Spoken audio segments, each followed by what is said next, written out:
We choose to go to the moon in this decade and do the other things, not because they are easy, but because they are hard. 3, 2, 1, 0. All engine running. Liftoff. We have a liftoff. 32 minutes past the hour. Liftoff on Apollo 11.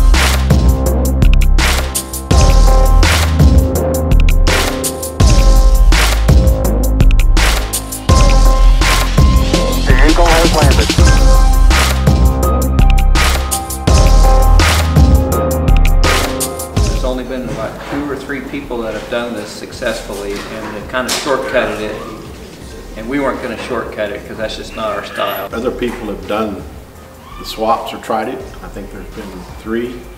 Take a 15 bottom, put a 68 body on top of it, which is one way to do it. Putting the 15 motor in a 68 body, that's true. That's what you want to do. We integrated the dash and did the paddle shifters and had it automatic because that's what the gentleman wanted, and that's the best way. It's easy to put a standard and a Hellcat with, you know, they make wiring harnesses. We had to go through and make our own. So I'm real proud of that one, just for the fact that nobody else has done it. I mean, that's, you know, one of a kind is kind of something big to say on that. I think you'll be pretty excited. I mean, it's a one of a kind. I mean, people have done it by just putting a old body on a new chassis, but this is full-blown 69 Charger with all the new stuff. I reached out to a lot of people in this build, and they just went, "Are you crazy?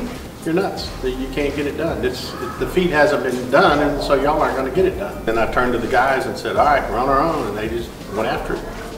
When I very first started the car, sat in it with the push button and started to drive it, I was going down the road thinking, these guys are really something. I've got a really good crew. They exceeded my expectations. We did something that they told us we couldn't do. We really want to thank the guys who said we couldn't do it, because it pushed us to, we're going to do it, and we did it.